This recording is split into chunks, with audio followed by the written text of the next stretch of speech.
The air was thick with anticipation and the smell of fresh cut grass as the crowd gathered at the ranch. It was supposed to be a joyous occasion, a celebration of Elvis Presley's memory, but something felt off. The promise of an eternal flame, flickering in the early evening breeze, was meant to honor the king. But as the flame flickered and finally went out, it seemed to symbolize the fading of a dream. In the midst of the crowd, a man named Thompson tapped his colleague Rivera on the shoulder. "Look," he whispered, pointing to a short, unassuming figure in the crowd. It was Billy Smith, Elvis's favorite cousin. Rivera and the crew carefully navigated through the throng, trying to avoid stepping on the numerous cow patties that dotted the field. Billy had been a constant presence in Elvis's life, a stabilizing force amidst the chaos. He took care of Elvis's wardrobe, but more importantly, he provided a down-to-earth perspective that the star often needed. Billy and his wife, Jo, lived in a trailer behind Graceland, and they had even played racquetball with Elvis the morning he died. Despite his athletic build, Billy made sure Elvis won their games, keeping the king's spirits high. But the day Elvis signed his will, something changed. Despite promises to take care of Billy and his friend Charlie Hodge, Elvis's will contained no bequests for them. After Elvis's death, Billy found himself back at his old job at the Illinois Central Railroad, a stark contrast to the life of luxury he had known. As Rivera approached, Billy seemed uneasy. "What do you know about Dick Grob's book?" Rivera asked, his voice tinged with curiosity. Billy's expression hardened. "Rumors are just that. They come in one ear and out the other. Today is supposed to be a happy occasion. I don't want to ruin it." Rivera could see the futility of pressing further. He thanked Billy and moved on, determined to gather more information. But the next few people he tried to interview, George Klein, Al Strada, Dean Nichopoulos, and Richard Davis, all avoided him.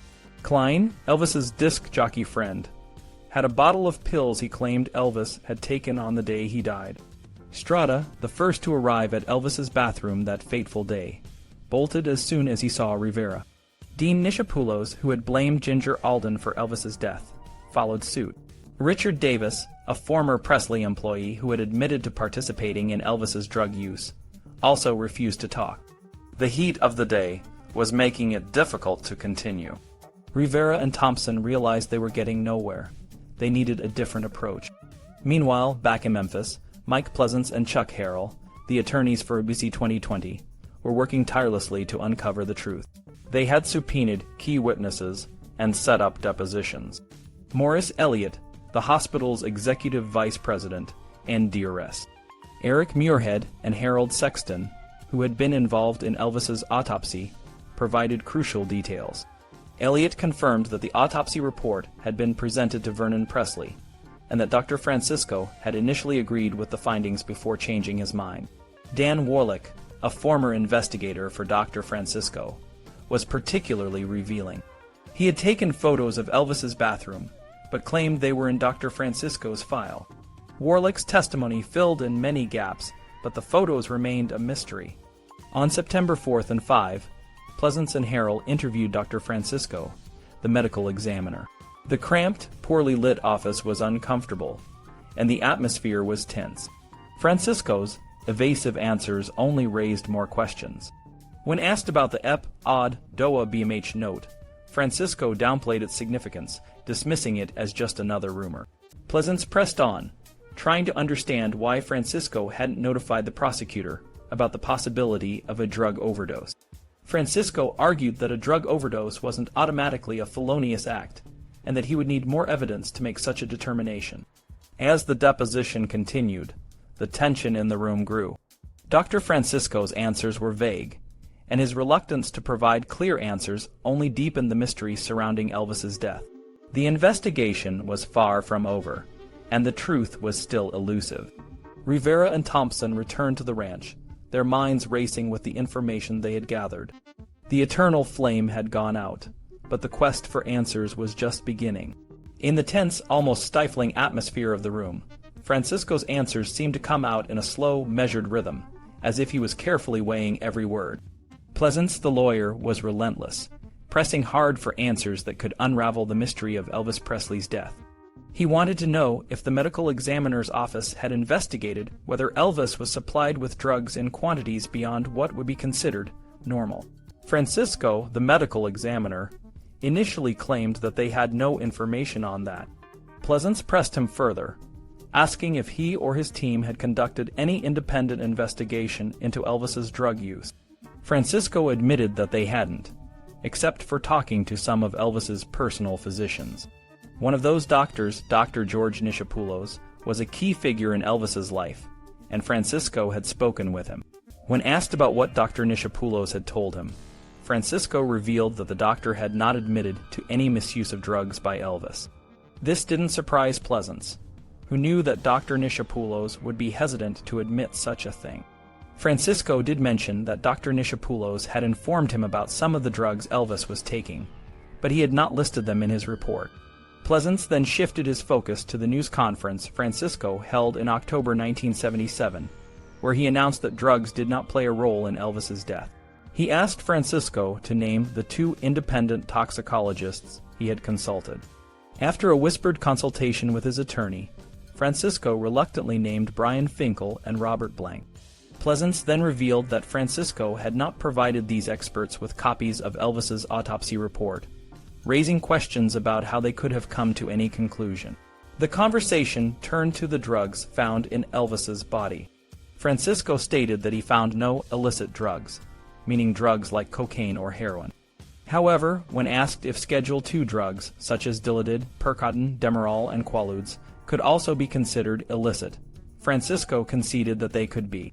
He admitted that he did not recall if Dr. Nichopoulos or others had prescribed these drugs for Elvis. Pleasance asked if the analysis of stomach contents was important in suspected drug overdose cases. Francisco said it was sometimes important, but not when the cause of death was obvious. Pleasance pointed out that the cause of death was not obvious in Elvis's case, and he questioned Francisco about a statement he made to the press on August 26, 1977, where he said Elvis's stomach had not been pumped during resuscitation efforts. Francisco vaguely remembered the statement, but couldn't confirm its accuracy. Pleasance then asked Francisco to produce photos of the death scene taken by Warlick, but Francisco said the photos had disappeared from his files. When asked for a copy of the autopsy report, Francisco claimed he had returned it to Baptist Hospital. The deposition was exhausting, and Pleasance felt like he was pulling information out of Francisco with great difficulty. Instead of ending the session, he adjourned it, reserving the right to continue questioning the medical examiner later. Meanwhile, Jim Cole, a journalist, was working on a different angle. He was trying to track down drug prescriptions written for Elvis. He visited the local Drug Enforcement Administration D office, but the agent in charge, Gail Rule, told him that they had more pressing matters to deal with and had not conducted any audits of local pharmacies or doctors. Cole's investigation led him to a probate record showing a $142 bill from the prescription house, dated the day before Elvis's death. The prescription house was a small pharmacy across the street from Dr. Nichopoulos' office. Cole, who was familiar with the pharmacy, decided to visit its owner, Jack Kirsch. Cole and Kirsch had a casual conversation, catching up on old times. Cole noticed a sign in the pharmacy stating that they no longer stocked Schedule II drugs, and Kirsch explained that he had been burglarized and didn't want to risk it again. Later, Cole called Kirsch, explaining that he was working on a story about Elvis's last days. He mentioned the $142 bill and asked what it was for. Kirsch explained that Dr. Nichopoulos often picked up a large quantity of supplies for Elvis's tours, including drugs and other pharmaceuticals. Kirsch also mentioned that he was on bad terms with Dr. Nichopoulos and the other doctors at the medical group, who had set up their own pharmacy in the professional building. Kirsch shared more details about the professional building, a project that had run into financial trouble. He said that the doctors were in debt and that the bank had taken control of their cash flow. Cole, intrigued by this information, went to the Mid-South Title Company with an attorney to dig deeper into the financial history of the professional building. The pieces of the puzzle were slowly coming together, but the story was far from over. The investigation into Elvis Presley's death was just beginning to reveal its many layers of complexity. Wade was flipping through a stack of microfilm slides at the title company each one showing financial documents related to the medical group's building project. Every document had Dr. Nichopoulos' signature. The slides showed loans, payment extensions, and more loans. It was a lot of money, and it made Wade think about forming a corporation with Cole to get some of that cash. The medical group bought the property for $135,000, and union planters lent them the money. They paid it back quickly. But then, in November 1973, they borrowed $3,500,000 for the construction. Work started in 1974, but the economy took a dive. This meant more loans, more extensions, and more money needed to keep the project going. By 1975, the project was in trouble. The doctors needed more money to stay afloat, so they got an additional $1,200,000. Now they had to pay over $37,000 a month, and they hadn't even made their first payment yet. In 1976, the bank got worried about their investment. They demanded more collateral from the medical group. The doctors agreed to pledge their accounts receivable, which means the bank could take their patients' payments if they defaulted. The bank also wanted to see the doctors' financial statements and collection data. The building was a big, fancy marble structure, but it was in a bad location for medical offices. The rent was too high, and the building became a problem. The property records showed that the building was involved in several lawsuits. One lawsuit was between the Up Bank and the medical group itself. Cole went to the Chancery Clerk's office to look at the case file. The suit was filed because the doctors missed their first payment on August 1, 1976. The bank wanted to put the medical group's assets in an escrow account. The doctors didn't like this idea. Negotiations dragged on, but in April 1977, the bank got a court order to place the medical group in receivership. This meant the receiver controlled the clinic's finances, including paying the staff, bills, and other expenses. The doctors had to go to the receiver for everything, even to buy gas for their cars. The lawsuit was settled, but the terms were not clear. The settlement seemed to be a deal with the devil, as Kirsch put it. The medical group made a deal with Doctors Hospital, a struggling hospital in southeast Memphis. The hospital needed the doctors, and the doctors needed the hospital. In 1977, the medical group signed a 5-year management contract with Doctors Hospital. They started sending more patients to the hospital, and the hospital rented space in the medical group's building. This helped both sides financially. Elvis Presley was an important patient for Dr. Nichopoulos. From 1970 to 1977, Elvis loaned Dr. Nichopoulos $275,000, in addition to a new Mercedes and jewelry. Elvis also paid $76,000 for medical services and $147,000 to cover for Dr. Nichopoulos when he was away on tour. Thompson, a reporter, wanted to get inside the medical group's building to take pictures. He borrowed a linen cart from a nearby cleaner and brought in a camera, hidden under sheets and towels. They took pictures of the expensive, empty space. Kirsch told Cole about a state audit of Memphis drugstores. The state was looking at old prescriptions to find patterns of overprescribing. Fassbinder, the chief investigator, explained that it was focusing on Schedule II drugs, the most powerful legal medicines. Cole told Fassbinder about Dr. Nichopoulos and suggested looking at prescriptions from 1977 for Elvis and his entourage. Cole and Fassbinder made a deal. Cole would help the audit, and Fassbinder would alert Cole if any action was taken. This led to accusations that the Healing Arts Board was working with 2020, but both sides were actually conducting their own investigation. Cole worked closely with Dugman and Bilski, 2 lawyers from the Healing Arts Board. They met in Cole's dining room to go over the information. Cole shared what they had learned about drug abuse at Graceland and provided a list of people in Elvis's entourage. With help from Kirsch, they identified pharmacies where prescriptions might have been filled. The investigation was heating up, and ABC was considering running a longer piece on Elvis, possibly as the opening for 2020 in September. As the summer of 1977 approached, the atmosphere at Graceland was tense. Elvis's bodyguard and valet, David Stanley, along with his brothers Ricky and Billy, were deeply concerned about Elvis's health.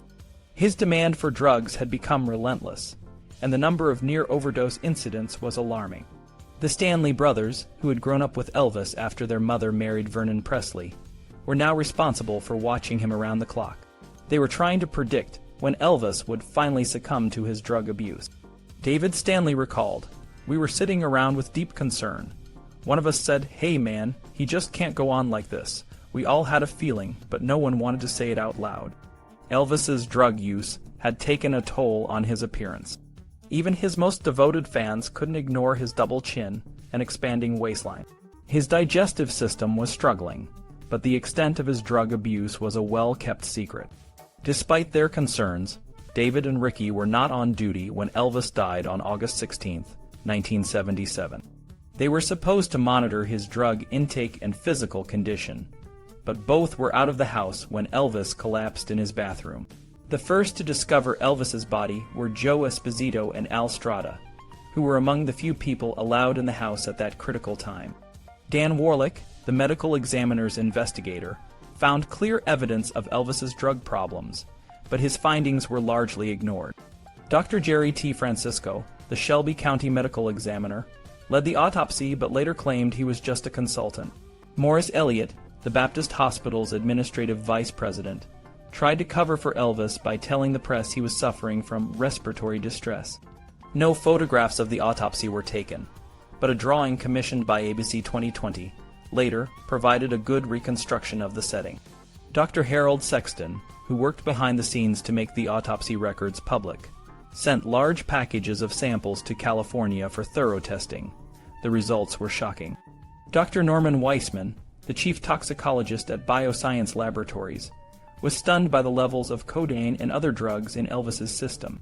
Elvis's body was eventually transferred to the grounds of Graceland, and Vernon Presley kept the autopsy results a secret. Dr. Francisco and his assistants, Dr. James S. Bell and Dr. Charles Harlan, insisted that Elvis died only from heart trouble. However, other forensic experts challenged this ruling, including Dr. Eric Muirhead, the chief pathologist at Baptist Hospital, and Robert Cravey, the chief forensic toxicologist for the Orange County, California, Sheriff's Department. Dr. George Lundberg, then chairman of the pathology department at the University of California at Davis, and Dr. John R. Fiegel, associate medical examiner of Fulton County, Atlanta, Georgia, also questioned the official finding. The final toxicology report from Bioscience Laboratories showed a list of depressant drugs in various degrees of absorption, with codeine present at a level 10 times the therapeutic concentration. The cumulative effect of these drugs, known as polypharmacy, was considered the cause of Elvis's death.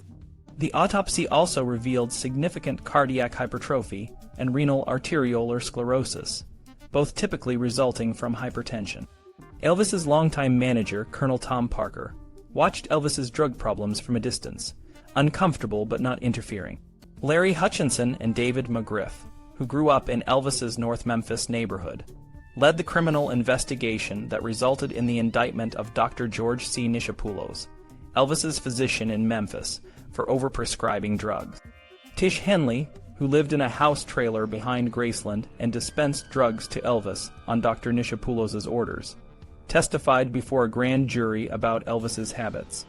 Alicia Kerwin, a high school senior who met Elvis just a few years earlier, was expected to replace Ginger Alden, but broke off her relationship with Elvis in the summer of 1977, alarmed by the inside scene at Graceland. Jerry Schilling, who left the entourage before Elvis died, later became a marketing consultant for the Presley estate. In 1981, Dr. Nichopoulos was acquitted of criminal malpractice charges, but the damage to his reputation was already done. The final toxicology report from Bioscience Laboratories, which was only made public years later, confirmed what many had suspected. Elvis died from a multiple drug overdose. The secrets of Graceland were slowly unraveling, but the truth about Elvis's final days remained a painful and controversial topic for years to come.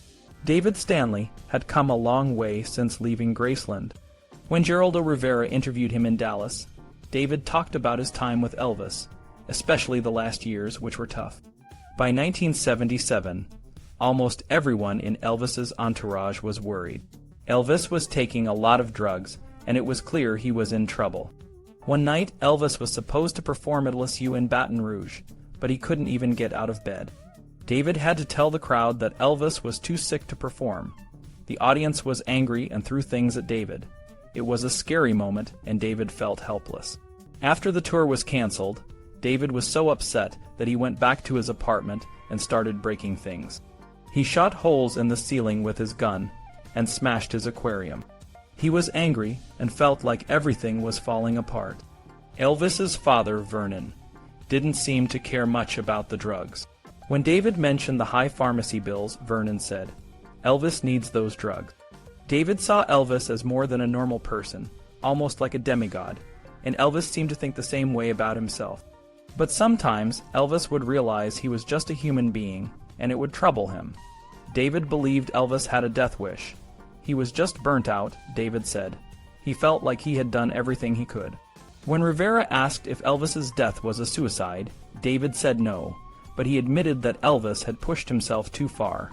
David's personal life was also a mess. He was fighting with his wife, Angie, and taking a lot of drugs. Elvis tried to help by praying with them, but it didn't work. A few days later, Angie left, and Elvis died the next day. Elvis's drug use was out of control. He would take different combinations of drugs at night, and sometimes he would take more in the middle of the night. David didn't think Elvis was addicted to the drugs, but he did think Elvis was using them to see how far he could push himself.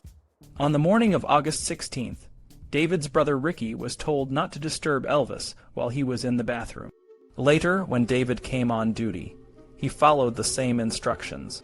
But around noon, he heard a commotion and found Elvis dead. David wondered if Elvis had planned to overdose, which is why he gave the do not disturb order.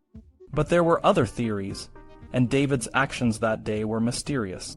David left Graceland in a hurry with someone in his car. Some people thought the person was a woman or a drug dealer.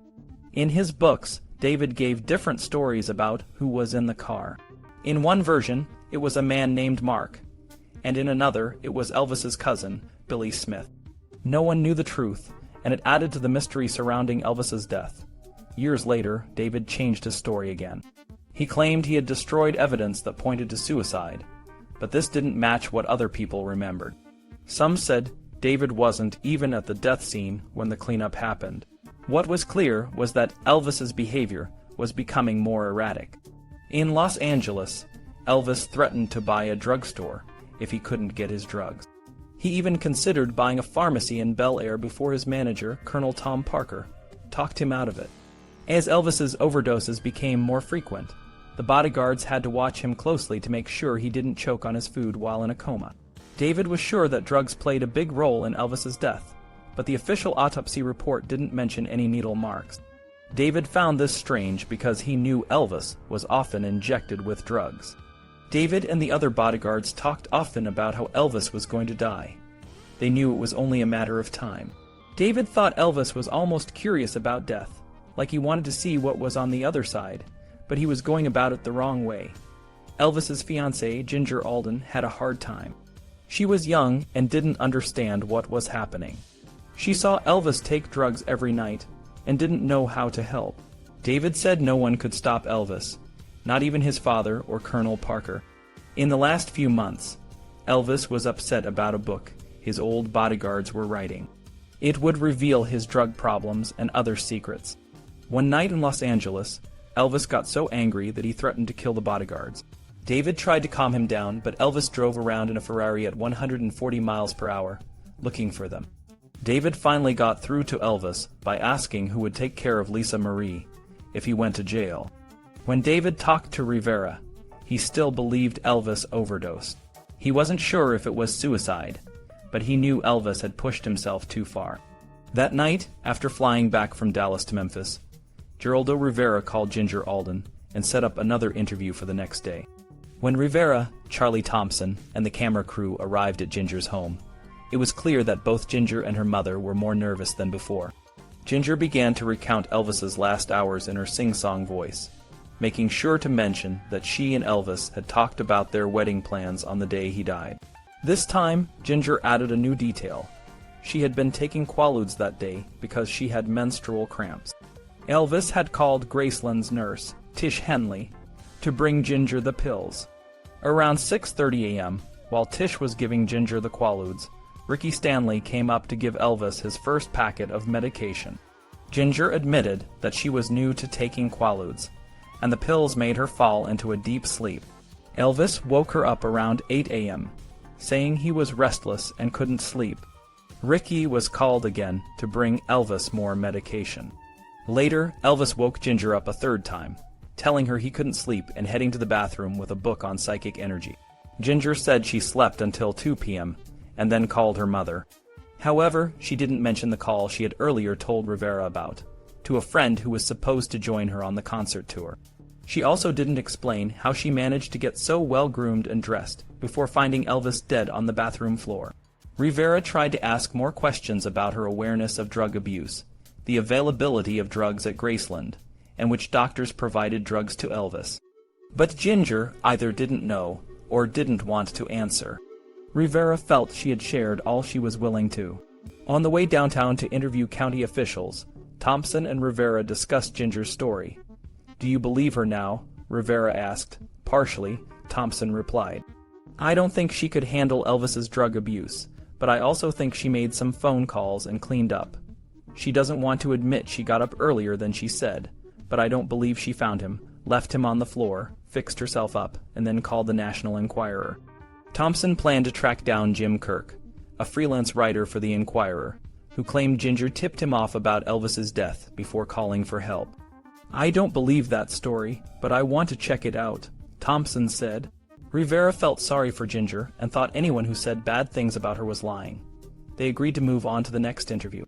In the county court chambers, they met Dr. Vasco Smith, a black dentist and civil rights veteran. Smith was critical of Jerry Francisco, the medical examiner, especially for his stance on police brutality. Smith became concerned when he read that a toxicological report showed Elvis had 10 drugs in his system, yet the report concluded these drugs were not related to his death. Smith asked for a copy of the report, but Francisco denied having it and the county backed him up. Smith believed there was a cover-up involving the county attorney general, the medical examiner, and the coroner. Next, they spoke with Steve Cohen, another county court member. Cohen said Elvis was the city's top commercial attraction, and some people were so invested in the Elvis mystique that they didn't want to know the truth. "Someone has to take it upon himself to see that the truth is brought out," Cohen said. After the interviews, Thompson and Rivera headed to Francisco's office, then to Graceland to take some shots. They planned to visit Dr. Nichopoulos' home next. Meanwhile, Jim Cole was focused on the documents and the healing arts investigators, who were having trouble finding prescriptions for Elvis. Around noon, Cole's phone rang. It was Steve Bilski, one of the investigators. "We've finally found what we've been looking for," Bilski said. He refused to say where but mentioned a complaint filed quietly in Nashville. Bilski said his associates, Jack Fossbinder and Joe Dugman, were in Memphis and could meet for an interview that afternoon. They agreed to meet at 2:30 p.m. at an office near the medical center. Cole realized he didn't know where Thompson and Rivera were. He paced and cursed, hoping they would call. Finally, the phone rang. Thompson was on the line, and Cole exploded with the news. He gave Thompson directions to the office and explained that they had the missing link they needed for the 2020 story official evidence linking Nichopoulos to the prescriptions he wrote for Elvis. Thompson drove to the address, and Cole followed. Inside, they met Bilski, Fossbinder, and Dugman. Dugman handed out copies of the administrative complaint filed against Dr. Nichopoulos. The reporters read through the document and saw the names of 11 other patients, including Elvis Presley. The list of drugs prescribed to Elvis was staggering: amphetamine, dexedrine, Dilaudid, Amytal, Quaalude, Percotin, Carbital, Placidil, Demerol, and cocaine hydrochloride.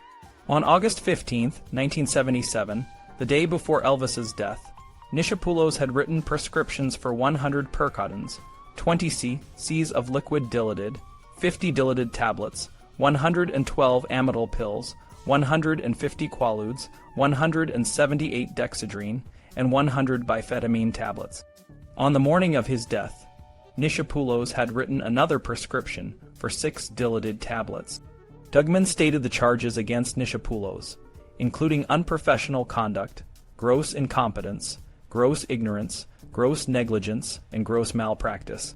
Elvis had been given more Schedule II drugs than any individual Dugman had ever seen. The total number of pills prescribed to Elvis over 7 months was approximately 5,300, including uppers, downers, and painkillers.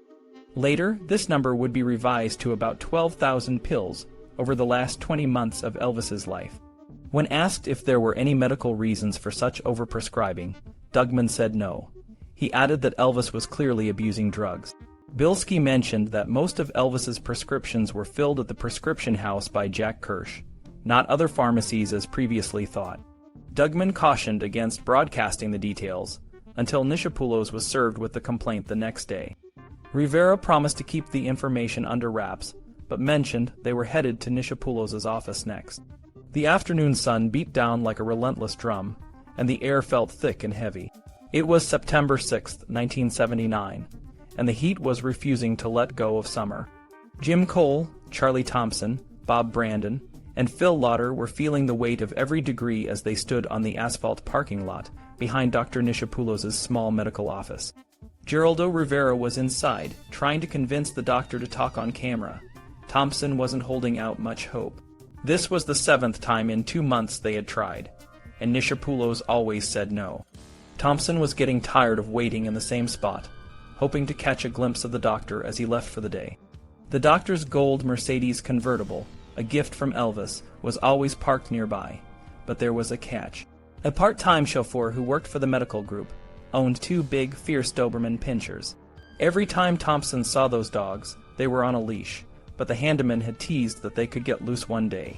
Thompson couldn't help but watch his back. After a half hour, Rivera finally emerged from the building. "Bring in the camera," Thompson yelled.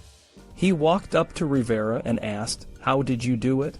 "I gave Dr. Nichopoulos a choice," Rivera explained. "He could either sit down and talk to me like a gentleman, or I would wait outside and stick a microphone in his face, and he could say no comment." The team followed Rivera into the building, and as they walked down a narrow hall, the nurses and receptionists glared at them. They entered Nichopoulos' small office, where the doctor sat behind his desk, wearing a white medical smock. His white hair stood out against his tanned skin, and his fingers were adorned with gold and diamond rings. On the wall behind him was a bas-relief of a Greek physician treating a patient. Brandon and Lauder quickly set up the taping equipment, and Thompson and Cole sat on the floor, flanking Rivera, who took the seat across from the doctor. Brandon gave a signal, and Rivera began. "May I call you Dr. Nick?" Rivera asked politely. Dr. Nichopoulos nodded. "Dr. Nick, how did you and Elvis get together?" The doctor explained that Elvis had called him one Sunday, when he couldn't reach his regular physician. Elvis wanted Dr. Nichopoulos to check on him before he left for California. This was about 12 or 13 years ago, the doctor guessed. Rivera hesitated, then asked, "When did Elvis start having a drug problem?" The doctor's face darkened. "I can't answer that. It's confidential and personal." Rivera tried a different angle. "Did you ever counsel Elvis against taking drugs?" "I can't answer that." The doctor pouted. The tension in the room was thick again, and Rivera decided to ease off. "What kind of relationship did you have with Elvis besides being his doctor?" Dr. Nichopoulos said they played sports together, and that he acted as a father figure after Elvis's father, Vernon, became ill. He also played the role of Elvis's brother, relative, friend, and companion. "Elvis found emotional strength in our association," the doctor said. Rivera asked if Elvis's fame affected his medical judgment. "Never," Dr. Nichopoulos asserted. "Did Elvis ever play the 'you're either for me or against me' game with the doctor?" "Sometimes," the doctor admitted. "Did the doctor's financial dependence on Elvis affect his medical judgment?" "I was never financially dependent on Elvis," Dr. Nichopoulos countered. "But you owed him large sums of money, right?" Rivera pressed. "No," the doctor insisted. "The house loan was a business deal, and I am paying it back to the estate." Rivera toyed with a large legal folder, which contained the state's complaint against Dr. Nichopoulos. He didn't open it but raised it so the doctor could see. Then he got straight to the point. "The records show that in the last year of Elvis's life, you prescribed over 5,000 Schedule II narcotics and amphetamines." "Why?" Dr. Nichopoulos shuddered. "I can't comment on that, and I don't believe it is true." Rivera waved the folder dramatically. According to the records, from January 20th, 1977, until August 16th, 1977, the day he died, you prescribed over 5,000 Schedule II narcotics and amphetamines. That's about 25 per day. Dr. Nichopoulos was silent, stunned. Rivera pulled out a scrap of paper, about the size of a prescription form, and asked, "Is this something you would like to refresh your memory with, or something you deny?" "I deny it," the doctor said, his voice breaking. Rivera paused, letting the tension build. "Make a statement as unequivocal as you can, doctor." "I have nothing else to say," the doctor replied. "But you deny that you prescribed large amounts of narcotics to Elvis Presley in the last year of his life." "I don't have any comment," the doctor said. Rivera continued, "The records show that the drugs included Dilaudid, Placidil, barbiturates, and uppers and downers, with no acceptable medical rationale." Dr. Nichopoulos appeared lost and dazed. "I don't have an answer." "Why did you prescribe all those drugs in such a short period?" "I think you didn't understand me. I said I don't think I did," the doctor replied. "You don't think you did," Rivera emphasized. "I know I didn't," the doctor insisted. "You are absolutely stating that you did not, even with the documentation made clear to you." "Yes," the doctor said. "Maybe there was a mistake." "Could be. I've seen forged prescriptions, but I don't think Elvis would forge prescriptions. There must be an error somewhere." "Do you think that if we have prescriptions for 5,300 pills, they would be forged?" Dr. Nichopoulos didn't know. Did he remember writing a Dilaudid prescription for Elvis on the day he died? "Elvis told me he had been to the dentist and was in pain.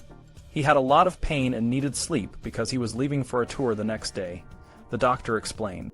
"But wasn't Dilaudid an extremely strong narcotic analgesic?" "It depends on the individual," the doctor said. Rivera reminded the doctor that there were a range of analgesics, starting with aspirin, that would have been more appropriate for a minor toothache. "Why did you prescribe 6 Dilaudid tablets, 4 milligrams each?" "I did, but he needed something strong for the pain," the doctor said. "But why did he need such strong medication for a minor toothache?" "Because he was having a problem. I knew he went to the dentist, and they called me from the dentist's office," the doctor explained. Rivera asked why the dentist didn't prescribe Dilaudid. "Because dentists can't prescribe it," the doctor said, adding, "He still had 12 the next day." Rivera returned to the 600 pills Dr. Nichopoulos had prescribed the day before Elvis died. "What do you mean 600 pills?" the doctor shot back. 600 pills of various narcotic substances, and you signed the prescription on August 15th. Rivera insisted. "No, that's not true," the doctor said firmly. "Was it a smaller number?" The doctor didn't answer and then said, "I have a lot of work to do. The interview is closed." Rivera tried to ask one more question. "Do you have any regrets?" "No regrets."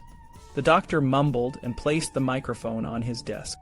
The room fell silent, and Bob Brandon noticed an autographed photograph of Elvis on the wall. He turned his camera and captured the image. Thompson and Cole slowly stood up and helped pack up the equipment. Charlie Thompson was angry.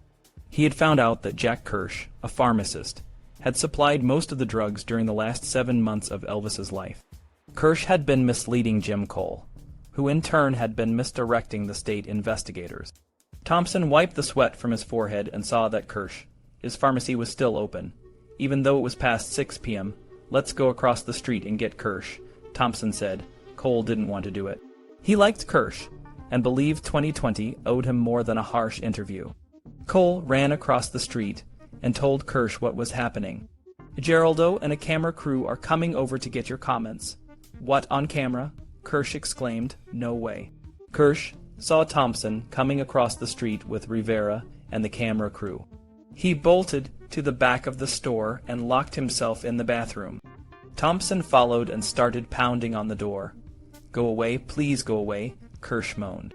Thompson was about to kick in the door when Rivera appeared and told him to calm down. Rivera knocked on the bathroom door and tried to coax Kirsch out. "Jack, let's not be childish. Come out here."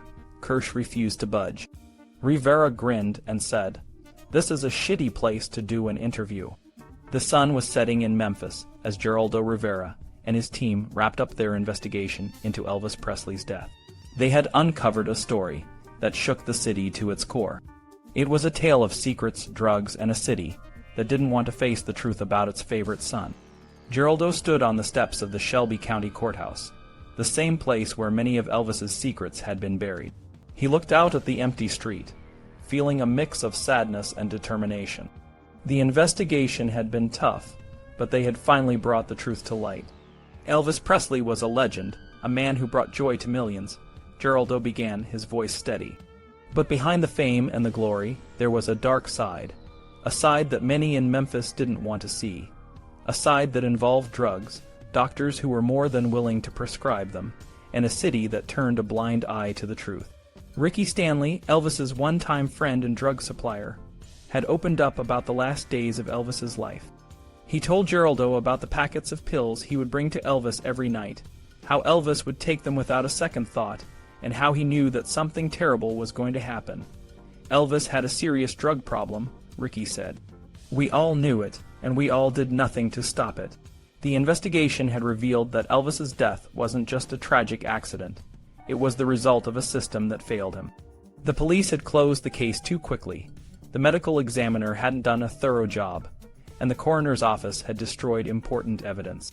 It was as if the city of Memphis didn't want to know the truth. Geraldo and his team had talked to Dr. George Nichopoulos, the doctor who had prescribed so many drugs to Elvis. Dr. Nick had defended his actions, saying he was just trying to help Elvis, but the evidence told a different story. The state of Tennessee had charged Dr. Nick with overprescribing, and it was clear that he had played a significant role in Elvis's addiction. The team had also interviewed Jack Kirsch, the pharmacist who had filled all those prescriptions. Kirsch had admitted to filling thousands of pills for Elvis, but he said he never had any doubts because the prescriptions came from a licensed doctor. When asked if he regretted his actions, Kirsch said no, he didn't. He had just been following orders. As Geraldo wrapped up his thoughts, he looked out at the courthouse, a symbol of justice and truth. Elvis Presley's death should have been a wake-up call for everyone, he said.